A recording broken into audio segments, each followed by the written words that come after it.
अस्सलाम वालेकुम नाजरीन, आप देख रहे हैं प्रोग्राम खबर गर्म है। मैं हूं सोनिया अदनान और मेरे साथ मौजूद हैं एहतशाम उल हक। नाजरीन, एक तरफ हम देख रहे हैं कि साबिक वज़ीर आज़म इमरान खान साहब जल्द इंतखाबात का मुतालबा कर रहे हैं, कबल अज़ वक्त इंतखाबात का मुतालबा कर रहे हैं, तो दूसरी तरफ खबरें ये सामने आ रही हैं कि साबिक वज़ीर आज़म नवाज शरीफ साहब ने भी कबल अज़ वक्त इंतखाबात की हिमायत कर दी और नवाज शरीफ साहब की जानिब से ये वाज़ेह कर दिया गया है कि हुकूमत में रहना मज़ीद मसाइल का इंदिया दे रहा है। इससे पहले ये भी खबरें सामने आई कि मियाँ मोहम्मद नवाज शरीफ की जानिब से इससे पहले भी कहा जाता रहा, PDM की जो दीगर जमातें हैं, दीगर इत्तेहादी जमातें हैं, उनसे कहा जाता रहा कि हुकूमत में रहना हमारे लिए मजीद मसाइल पैदा करेगा।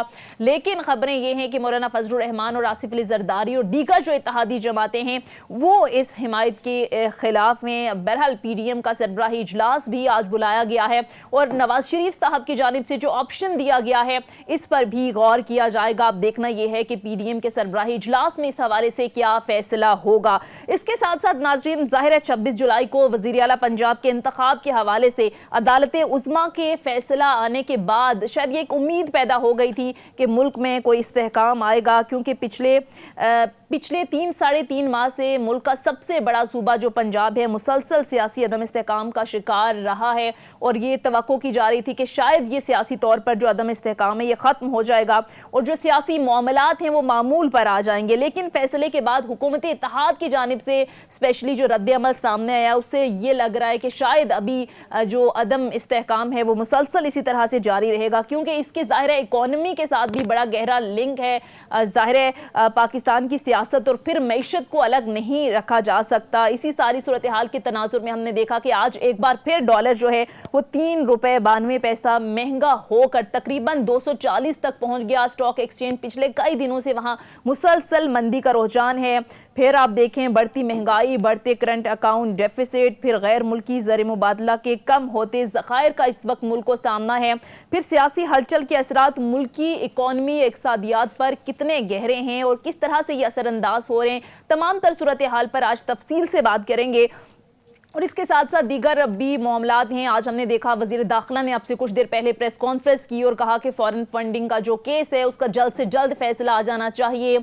उनकी जानिब से कहा गया कि तमाम इत्तेहादी जमातों का ये मुश्तरका जो है मुतालबा है। इसके साथ साथ दीगर अगर मामलात देखें तो हुकूमत और अदलिया एक तरफ आमने सामने हैं, हुकूमत और इमरान खान साहब आमने सामने हैं और फिर मुल्क में अदलिया के इख्तियारात और उनके इस्तेमाल से मुतालिक भी एक बहस छिड़ गई है। ज़ाहिर है इस हवाले से भी बड़ी बात हो रही है। अदालतों के अंदर से अब आवाज़ें आना शुरू हो गई हैं। कौमी असम्बली में भी अदालती इस्लाहात कमेटी बनाने की करारदाद मंजूर की गई है, तो ये मामलात किस तरह से आगे जाएंगे इस पर भी बात करेंगे। इसी सारी सूरत हाल पर बात करेंगे। पॉलिटिकल इकॉनमी आज बेसिकली हम डिस्कस करेंगे कि जो पूरा सियासी अदम इस्तेहकाम का माहौल है वो मुआशी सूरत हाल को किस तरह से डैमेज कर रहा है। इसी सारी सूरत हाल पर बात करने के लिए प्रोग्राम में हमारे साथ मौजूद है माहिर मुआशियात Farooq Saleem. Thank you so much for joining us sir. इसके साथ साथ सीनियर तर्जियाकार हैं नज़ीर लगारी साहब ने भी हमें ज्वाइन किया है। नज़ीर लगारी साहब, आपके वक्त का भी बहुत शुक्रिया। एहतशाम साहब, आपकी इजाज़त से फारूक सलीम साहब से ही आगाज़ कर लेते हैं। फारूक सलीम साहब, पिछले 3-4 महीने से जो कुछ भी इस मुल्क के अंदर हो रहा है, सर सबसे पहले तो मुझे ये बताएं कि ये जो सियासी अदम इस्तेहकाम है मईशत पर किस तरह से असरअंदाज हो रहा है? जी सोनिया, मेरे ख्याल में जो मुल्क की सियासत है वो मुल्क की मईशत को मुकम्मल तबाही की तरफ धकेल रही। इस वक्त जितने भी माशी इशारे आपके सामने नजर आ रहे हैं वो किसी माशी पॉलिसी के नतीजे में नहीं, वो सियासी गैर यकीनी के नतीजे में है, वो सियासी अफरा तफरी के नतीजे में है, वो सियासी गैर यकीनी के नतीजे में है। अगर 5 चीजें मईशत के अंदर जो हो रही हैं आपके सामने रख दूं, आपने जिक्र किया पिछले कोई 100 दिनों में 30% जो है वो रुपया गिर गया है डॉलर के सामने। तकरीबन 55 रुपए डॉलर के सामने गिरा है पिछले सिर्फ 100 दिनों के अंदर। दूसरा ये हो रहा है कि ऑयल कंपनी जो ऑयल इंपोर्ट करती हैं अब उनको बहुत ही मुश्किल हो रही है कि इंटरबैंक के अंदर डॉलर कहाँ से मिलेंगे और डॉलर उनके से आएंगे। कारें बनाने वाली कंपनी का आपने सुना वो अपने प्लांट बंद कर रहे हैं। जान बचाने वाली अद्वियात जो है, फार्मास्यूटिकल प्रोडक्ट्स जो है, उनके लेटर ऑफ क्रेडिट भी नहीं खुल पा रहे, वो भी इम्पोर्ट नहीं हो रहे और उनकी जो है वो कमी महसूस होना शुरू हो गई है मार्केट के अंदर। और 5वीं चीज आज सामने आई है कि सीमेंट की सेल जो है वो 54% डाउन है पिछले साल के मुकाबले में। तो तबाही की तरफ जा रही है। मुकम्मल तौर पे मैं इसको कहूंगा कि हम माशी खुदकशी की तरफ जा रहे हैं। तब हम खुद खुद खुद अपने आप को कत्ल, अपनी मईशत को जो है वो कत्ल करने की तरफ जा रहे हैं। अब जो सबसे बड़ा सवाल है कि ट्रेजेक्टरी जो कहते हैं कि हमारी सिमत जो है वो तो माशी खुदकशी की तरफ है। इस सिमत को बदलेगा कौन? क्या सिमत को पार्लियामेंट बदलेगी? क्या पार्लियामेंट काम कर रही है? क्या सिमत को काबीना बदलेगी? क्या काबीना के पास सियासत के बारे में सोचने के अलावा भी कोई काम है? क्या अदलिया बदलेगी का क्या अदलिया इस सूरत हाल में है कि वो बदल सके? फौज कहती है कि वो न्यूट्रल है। तो मामला बहुत ही संगीन होता चला जा रहा है, खुदकशी की तरफ जा रहा है। और कौन बदलेगा, ये इस सवाल का जवाब मुझे नहीं मालूम। चलें, मेरा ख्याल है डॉक्टर साहब नज़ीर लगारी साहब भी सीनियर तजज़ियाकार हमारे साथ मौजूद हैं। माशाल्लाह बड़ी गहरी नज़र है सियासत पे भी और इकॉनमी पे भी उनकी। लगारी साहब, अब हर ज़ुबान पे एक लफ्ज़ आ रहा है प्राइवेटली भी और अदरवाइज़ भी कि जी सियासत में ठहराव आना बड़ा ज़रूरी हो गया है।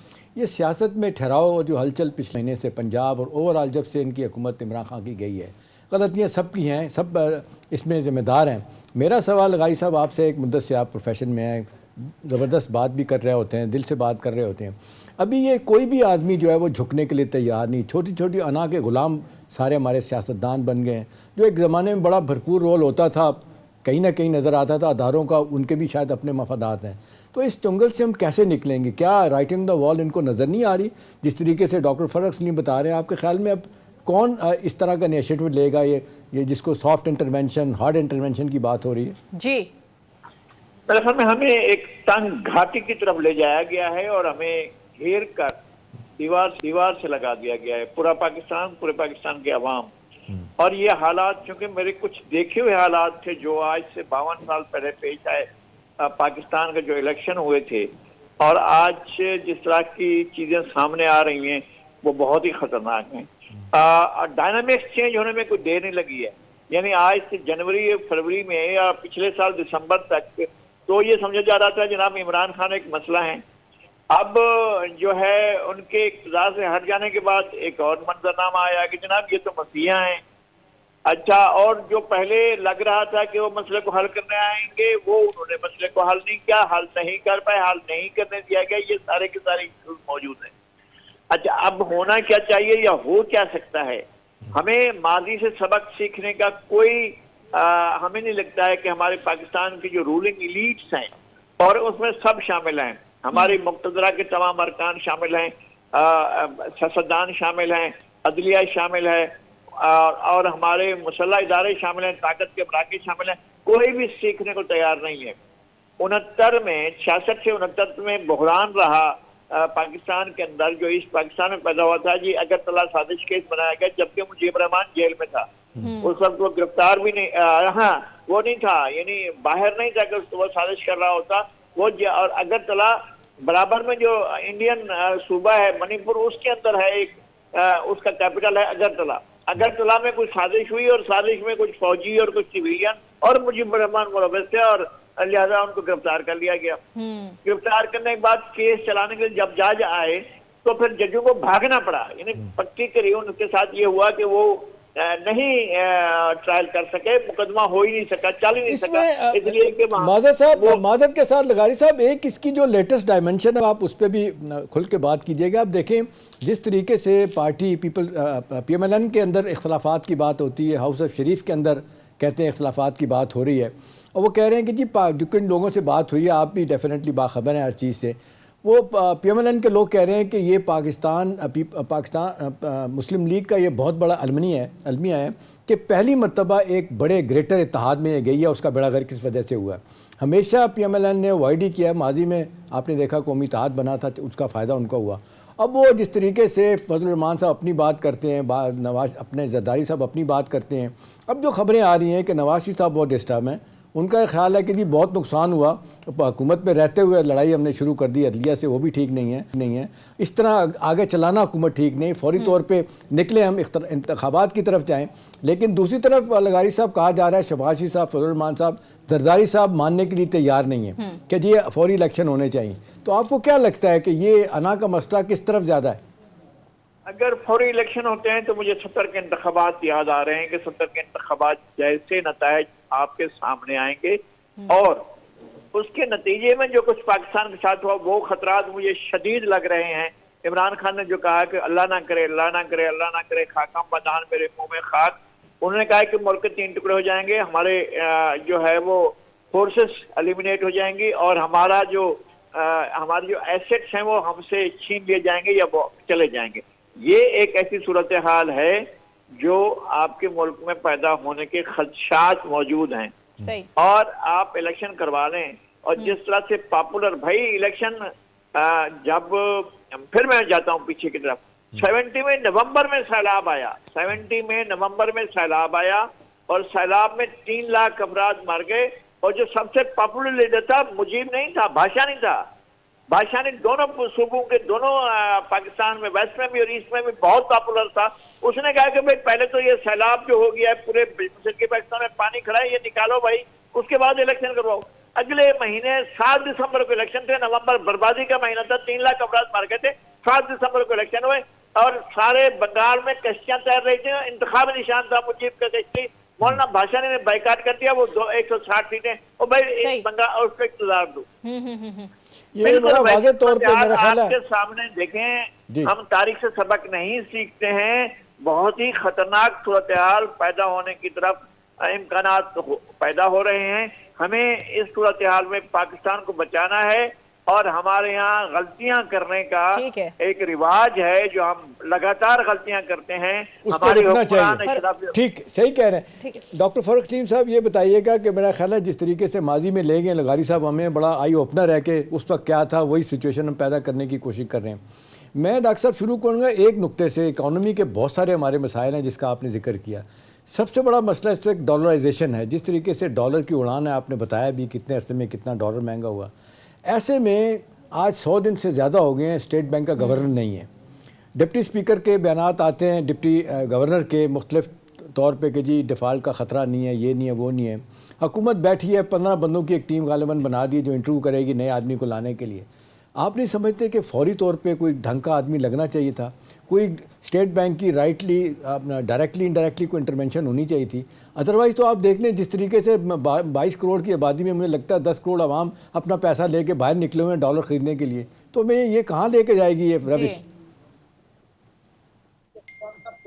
फारूक सलीम साहब, पहली बात ये है गवर्नर आ भी जाता तो आपका क्या ख्याल है कि वो रुपए की जो तेज रफ्तारी है उसको रोक सकता था?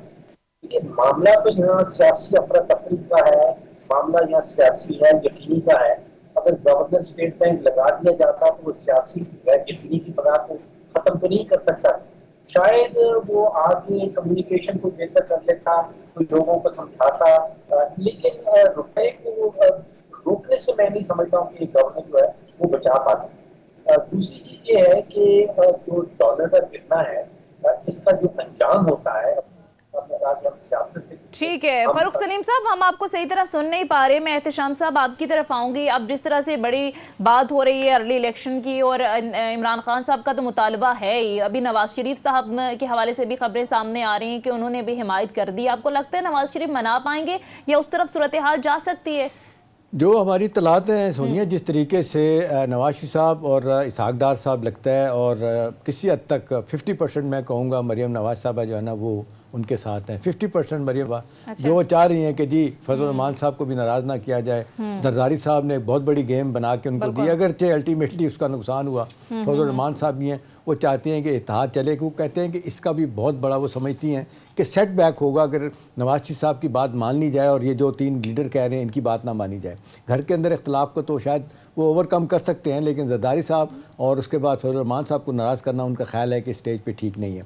लेकिन सोनिया ये बात तो बड़ा वाज़ेह तौर पे सामने आ गई कि नवाज शरीफ साहब का बयानिया या जो डे 1 से वो कह रहे थे कि जी हमें हुकूमत में नहीं जाना चाहिए, वो डराया गया, धमकाया गया। एक हॉरिफाइंग पिक्चर पेश की गई कि जी आप मारे जाएंगे, रियासत खतरे में नहीं। रियासत खतरे में इतनी नहीं थी जितनी ये थी कि पॉलिटिशियन खतरे में। वो नैब के केसेस बनाए जाएंगे और उनको जनाब जिस तरीके से कहा जा रहा है कि पार्लियामेंट से आउट कर दिया जाएगा, केसेस बनाए जाएंगे, बड़ा मुश्किल वक्त आ जाएगा आपके ऊपर।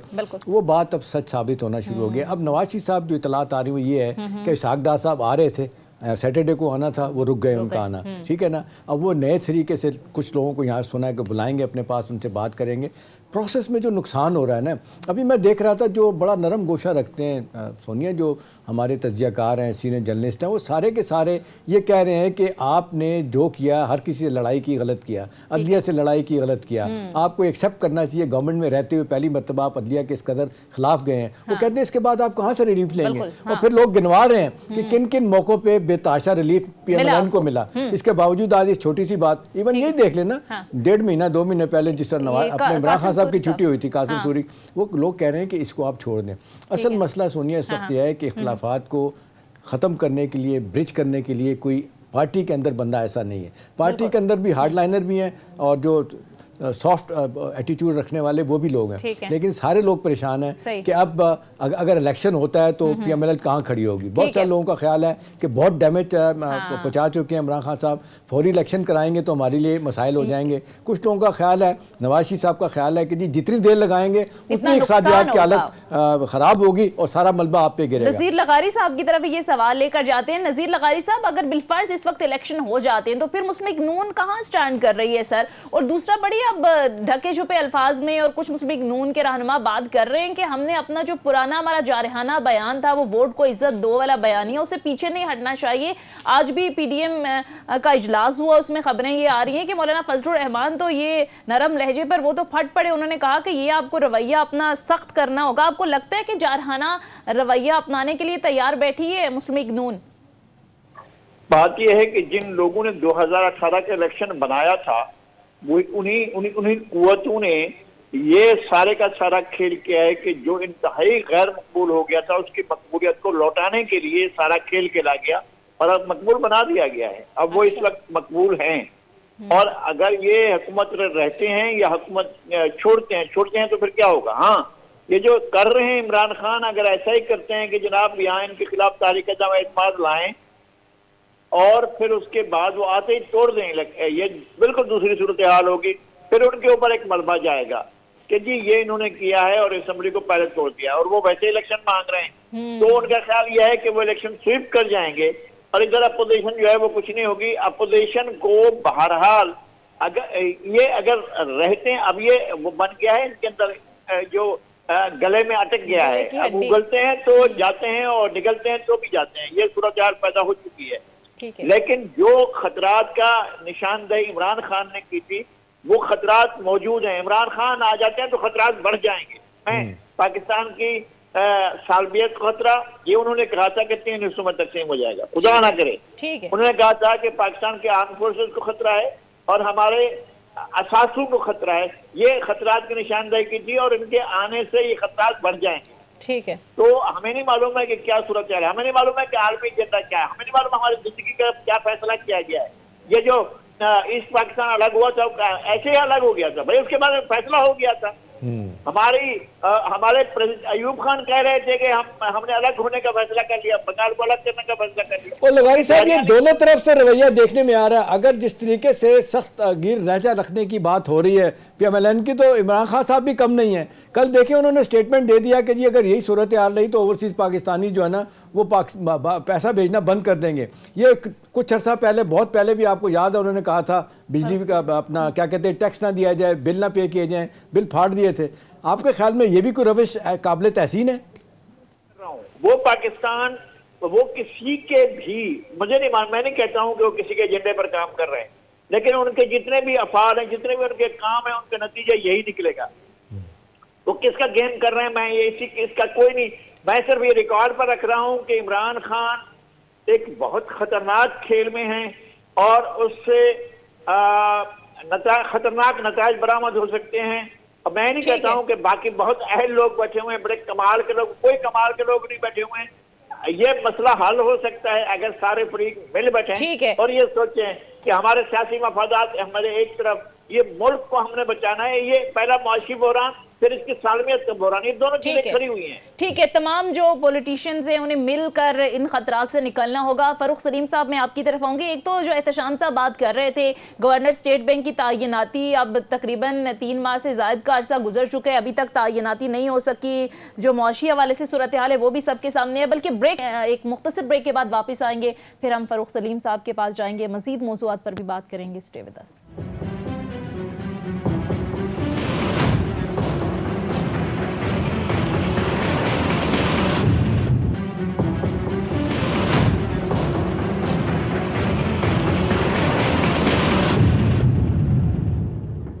ब्रेक के बाद खुश आमदीद। एहतशाम साहब, आप भी बड़े मामलात पर नज़र रखते हैं, चाहे मुआशी हवाले से हों, सियासी हवाले से हों। इस वक्त जो एक अदम इस्तेहकाम का माहौल है, वर्केबल सोल्यूशन आपको शॉर्ट टर्म में क्या लगता है? बड़ा अच्छा सवाल है सोनिया। मैं थोड़ी सी बात करूँगा, फिर मैं चाहूँगा कि डॉक्टर साहब की मौजूदगी का फ़ायदा उठाते हैं, उनसे हम सवाल पूछें। सोनिया, पहली तो बात है, उन्होंने भी कही, सब लोग कह रहे हैं कि मैं नई बात नहीं कर रहा, ये छोटी छोटी अनाओं की जंग ख़त्म होनी चाहिए।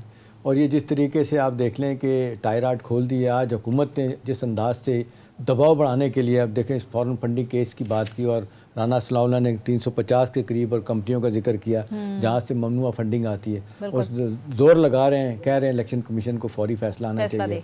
अदलिया पे दबाव डालने के लिए कल करारदाद मंजूर किया कि जी अदलिया में इस्लाहत होगी, नैब और इंतखाबी इस्लाहत पहले वो कर चुके हैं जो करनी है। तो अब ये डेस्परेशन का आलम है, वो चाहते हैं कि जी स्टेज पे हमें ये ना लगे कि इमरान के दबाव में आपने कोई फ़ैसला करना है, लेकिन ये इसका बड़ा नुकसान हो रहा है। देखिए, पार्टी के अंदर भी सैनर एलिमेंट भी कह रहे हैं कि कोई रास्ता बीच का तलाश करें, क्योंकि पार्टी को बहुत नुकसान हो रहा है, जिसकी वजह से सारे मामलात ख़राब हो रहे हैं। डॉक्टर साहब, ये बताइएगा कि जो इकॉनमी के हालात हो चुके हैं, ये आपने देखा होगा कि IMF के साथ मामलात तय होने के बाद इतनी देर कभी नहीं लगी केस ताने में। जिस तरीके से यूँ लगता है कि IMF भी सियासत में है, वो भी इस्तेहकाम की बातें डायरेक्टली इनडायरेक्टली कर रहे हैं। आपको याद होगा बड़ी तरह ये सबसे बड़ा क्राइसिस हमारा 98 में आया था, बैलेंस ऑफ पेमेंट क्राइसिस। उसके बाद से 2002 में, और फिर हम देख रहे हैं कि आज हम जिस जहाँ के खड़े हैं कि डॉलर नीचे आ रहा है, $9 बिलियन से कम हमारे जो रिजर्व्स हो गए हैं। अभी इसको बेहतर करने के लिए सियासी मामलात तो अपनी जगह हैं। आपको लगता है जिस अंदाज से कहा जा रहा है कि फिच की रिपोर्ट कहती है कि IMF ने अगर पैसा दे दिया तो इस्तेकाम की तरफ जाएंगे, पाकिस्तान को और जगहों से भी पैसा मिलना शुरू हो जाएगा, 22-23 बिलियन डॉलर मौजूदा माली साल में वापस करने हैं, तो ये तो लम्हा फिक्री है। आपको लगता है कि IMF के साथ कोई मामलात बेहतरी की तरफ जा सकते हैं?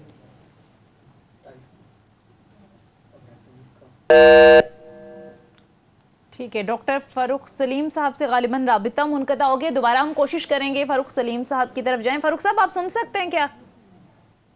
मुझे आपकी आवाज़ शायद आप जी जी, फारूक साहब बात कीजिए। जी, मेरी आवाज़ आ रही? जी आ रही, बिल्कुल आ रही। एहतशाम साहब, बुनियादी नुक्ता ये है कि IMF की जिम्मेदारी नहीं है पाकिस्तान को बचाने की। ये जिम्मेदारी जो है ये हमारे अपने लीडरान की है। ये जिम्मेदारी जो है, जो हमारी अपनी माशी की आदत है, सियासी की आदत है, वो उसकी जिम्मेदारी बनती है। IMF सिर्फ मालियाती इदारा नहीं है, वो एक सियासी इदारा भी है, आपने भी उसका जिक्र किया। उस पर तकरीबन कोई 8 लाख और 31,000 वोट तो सिर्फ अमेरिका के बनते हैं, और वो अमेरिका का एक सियासी टूल भी बना रहता है।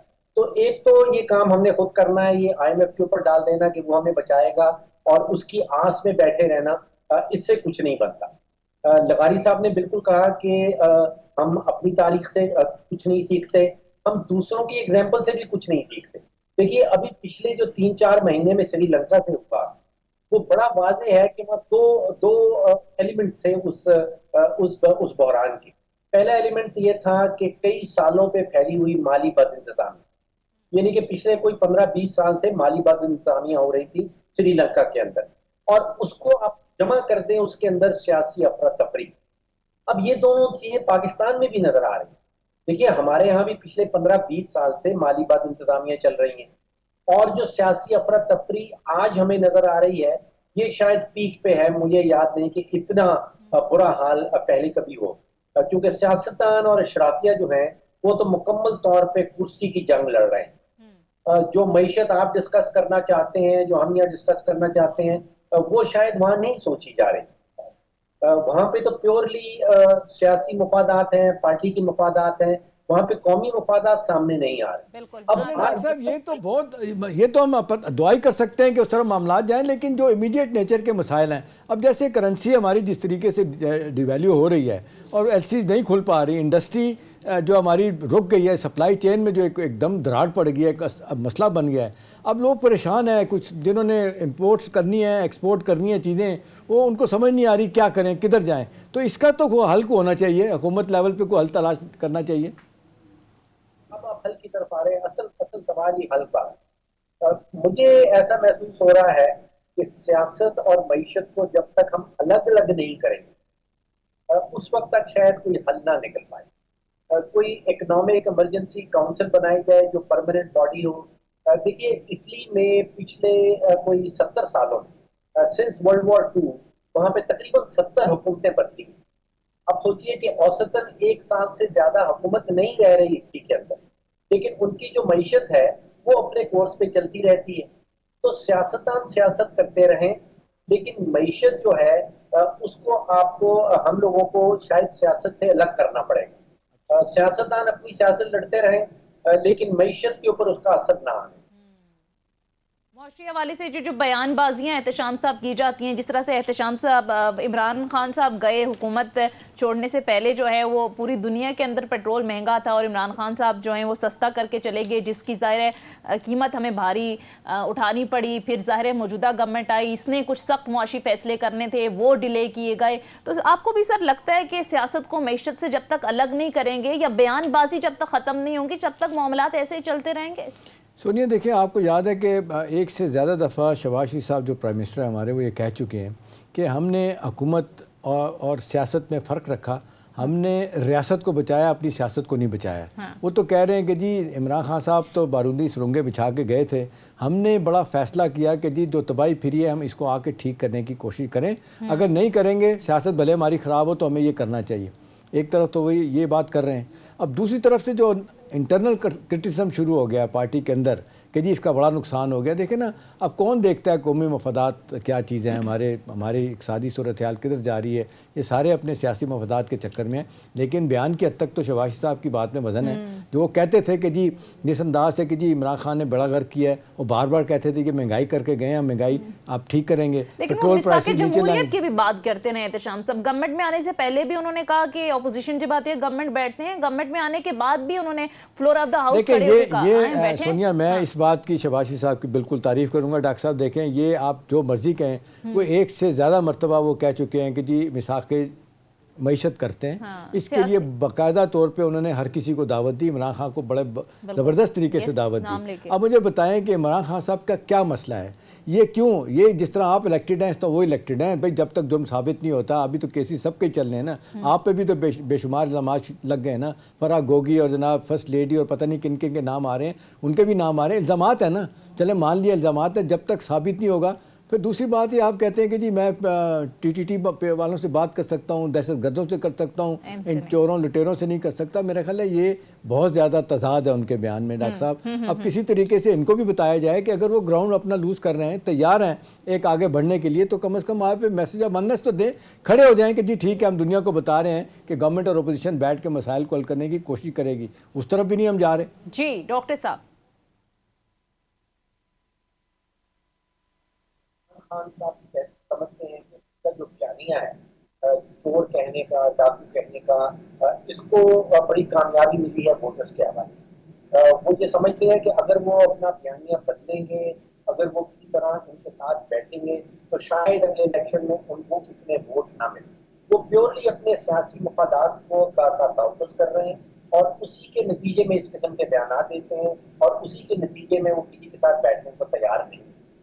वो समझते हैं कि उनका जो पलड़ा भारी रहता है वोटर्स के हिसाब से, वो इसी चूरन को जो वो बेचते हैं, चाहे वो अमरीकी साजिश वाला चूरन हो, चाहे वो अपने मुखालिफिन को चोर डाकू कहने वाला, ये चूरन उनके ख्याल में बिकता है, उनकी पॉपुलैरिटी बढ़ती है। वो इससे मैं समझता हूँ कि बात नहीं है।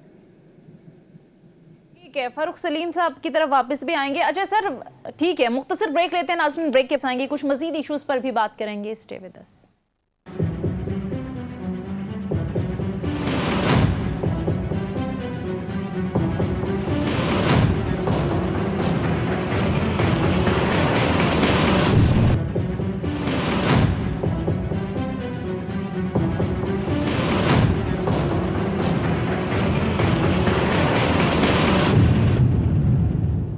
बाद खुशामदीद। मुल्क में अदलिया के इख्तियारात और उनके इस्तेमाल से मुतालिक बड़ी एक अहम बहस छिड़ गई है। हम देख रहे हैं कि अदलिया के अंदर से भी अब आवाज़ें उठना शुरू हो गई हैं। इस पर भी ज़रा आप आएंगे, लेकिन मेरा सवाल यहाँ पर यह है कि एक लंबे अरसे से बड़ी डिस्कशन चल रही है जुडिशल रिफॉर्म्स के हवाले से। पाकिस्तान तहरीक इंसाफ भी ये नारा लेकर आई थी और उन जुडिशल रिफॉर्म्स में ये था कि आम आदमी को इंसाफ मिलना चाहिए, जो केसेस हैं वो डिले नहीं होना चाहिए।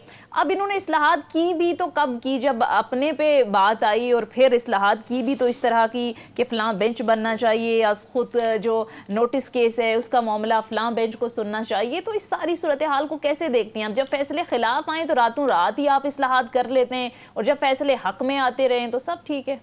सोनिया, देखिए, ये तो दावे तो आपने देखा माजी में हर सियासी जमात ने किए, अपने मैनिफेस्टो में किए कि जी डोर स्टेप पे लोगों को हम इंसाफ देंगे।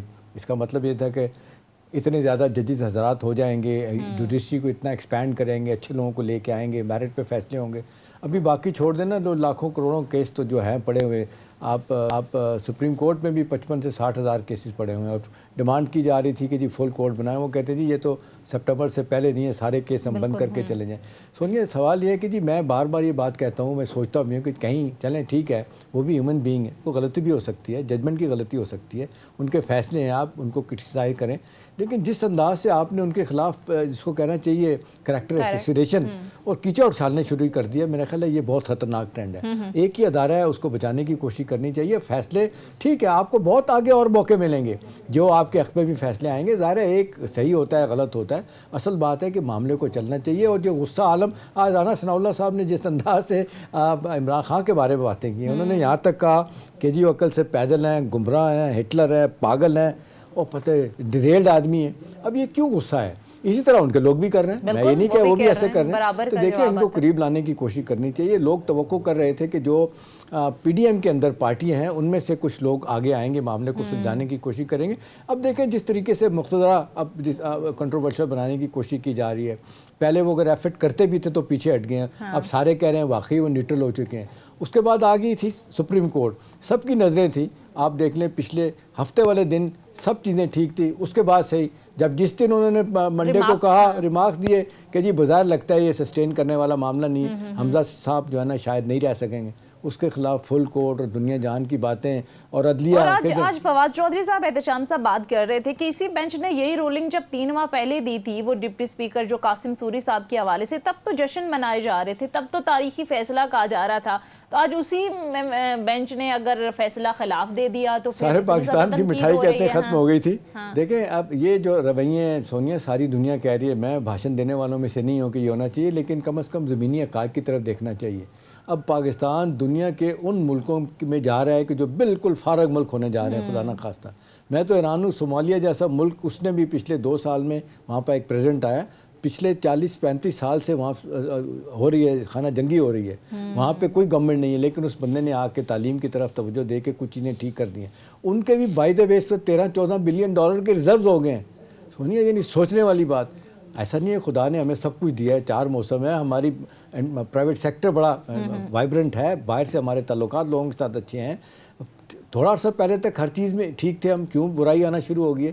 भाई ये वजह उसकी यही बन रही है कि कुछ तो आप देख लें इंटरनेशनल हालात हैं, पेट्रोलियम की प्राइसेस हैं, यूक्रेन और रशिया की जंग है, फिर 2 ब्लॉक्स में दुनिया तकसीम हो चुकी है। हमारे सियासी लीडर हैं, अमेरिकन का इन्फ्लुएंस है, वो कहते हैं चाइना रशियन से हटे, यूरोपियन यूनियन भी चाह रहा है हमसे करे। देखिए, इन सारों के बावजूद सोनिया एक कलेक्टिव विजडम होती है सियासतदानों की, उन्हें बैठ के सोचना चाहिए कि किस चीज़ का कितना नुकसान हो रहा है। आप अपनी सियासत जारी रखें, आप भले एक दूसरे के खिलाफ जाएं, लेकिन कम से कम रियासत भी चलती नज़र आनी चाहिए, हुकूमत और गवर्नेंस के मामलात भी ठीक चलने चाहिए। अब तो खुदा ना खास्ता लोग जिस तरह की बातें कर रहे हैं, यू नेवर नो कि कल हम कहाँ पे खड़े होंगे। इसको रोकने की जरूरत है, सियासत में रोकने की जरूरत है। और एहतशाम साहब, दुनिया के बड़े तरक्की याफ्ता ममालिक और हर मुल्क में इस नौयत के फैसले होते रहते हैं, हुकूमतें बदलती रहती है, लेकिन जिस तरह से सियासी अदम इस्तेहकाम हमने देखा, शायद इसकी मिसाल कम ही मिलती है। और जिस तरह से आपने बात की कि अगर सियासी तौर पर इस्तेहकाम नहीं आएगा तो अल्लाह ना करे श्रीलंका किसी सूरत हाल का भी हमें सामना करना पड़ सकता है।